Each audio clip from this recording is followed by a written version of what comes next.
And now the last of our 6 timed finals in the first race of the meet, the 800 freestyle relay.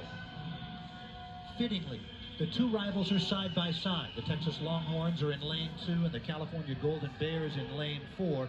Those two schools have combined to win 9 of the last 10 NCAA team championships. Texas 5 and Cal 4. Toward the end of this meet, they could be neck and neck for the overall team title. Yeah, it just seems like almost a broken record as we've gone these last 10 years. Cal been first or second the last 10 years.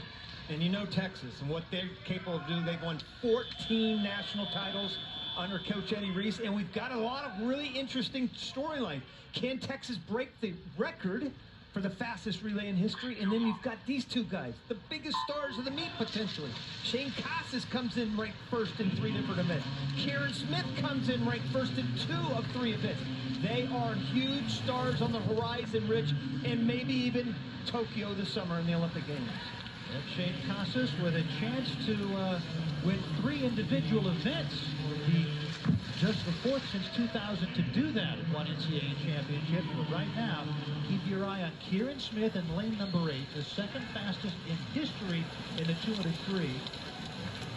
He would need to cut a third of a second off his time to break Dean Ferris's record in the 200 freestyle. And we haven't talked much about Drew Kibler, but he is a heck of a swimmer himself. He comes in with the second fastest time in the country this year, and he's 43 flat on his way out. That is really fast. Yeah, Kibler in lane number 4 for Texas, the 7th fastest swimmer ever in the 200 free. So we have the 2nd fastest and the 7th fastest ever in the 200 free in the water right now. Well, look at these 3 guys right here. They're all there bunched up together, and now Smith is right there, and now he's only 7/100ths of a second behind Kibler. Wow. Smith in lane number 8 for Florida. 1:29.15 is the NCAA and American record in the 200 freestyle that you can break on the leadoff. Not quite. 1:29.66. Missed it by half a second.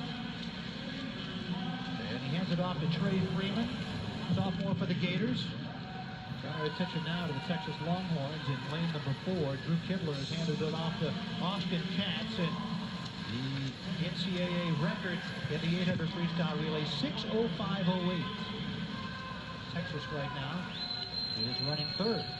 That was a great lead off for Kibler, right on what he's been this year, 30.5.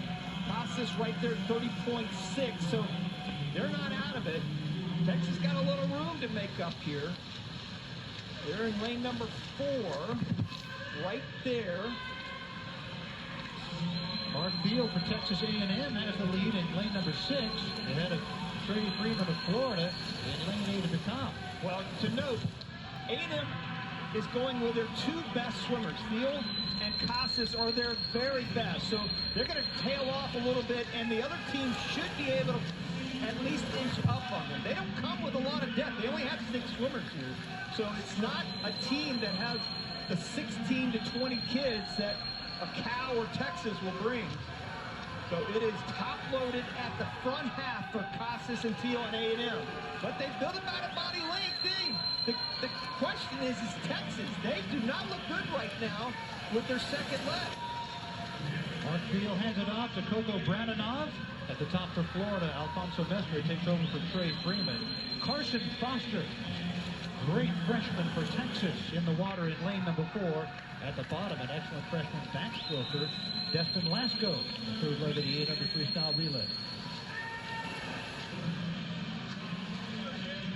Foster has been such a key part of Texas's success.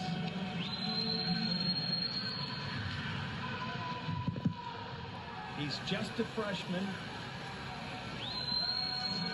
but he is one heck of a swimmer. Great backstroker, world-class, great IMer, world-class IMer, freestyler. Katz is the backstroker. Rowdy, Texas A&M, the 2nd fastest time in the country this year entering this meet at the SECs. It was 4.3 seconds slower than Texas's time in December. But it's A&M that has the lead. They're not going to break the record. I just can't see them going 6:05 flat. But the interesting story now is Texas going to have to do everything from behind. And they've got 4 solid swimmers. They've got Santam at the end, who's been 132. And where everybody else starts to run out of room, I think Texas is just as strong at the end. So they've got another good shot. And interesting, Cal is way behind right now. They're going to have to move up the rankings. They do not want to be 4th in this heat. It certainly looks like they're going to head way to 4th because they've got some good times ahead of them. 23:37 on the final 50 for Carson Foster. He handed it off to Jake Santam, and Texas moved in front. Yeah. See, they just have too much depth. They had 10 swimmers, Rich, that were ranked in the top 50 in the country. Talk about depth. No team was even close. I think Georgia had 5 in the top 50, but Texas is loaded in the 200 freestyle. A&M's not going away, and then look at the anchor. Finally, Mefford's coming in there for Cal. Yeah, Cal's not going away quite yet either. They're in lane number 2. Big Santam for Texas trying to hang on. Bobo Clayton of Texas A&M had been neck and neck with him 50 yards ago, but not now. It's Santam of Texas who has the lead, and below him, Bryce Mefford of Cal. Santam, one of 2 seniors on this Texas team. Katz is the other one. Kibler, the junior. Foster, the freshman. Looks like Texas is going to win. Didn't come easy for them. Bryce Mefford, the senior. This is great news for Cal to be able to come back from 4th, and now they're going to finish 2nd. So Jake Santam in Texas brings it home in a time of 6:07.25, and that's better than their time in December by 9/100ths. They're still 2.18 seconds off the record, which the Longhorns set at the last NCAAs in 2019. But they beat their time from 3 months ago. And they gobble up to 40 points in the 800 freestyle relay. 6:07.25 for Texas. And Cal with 34 points for finishing 2nd.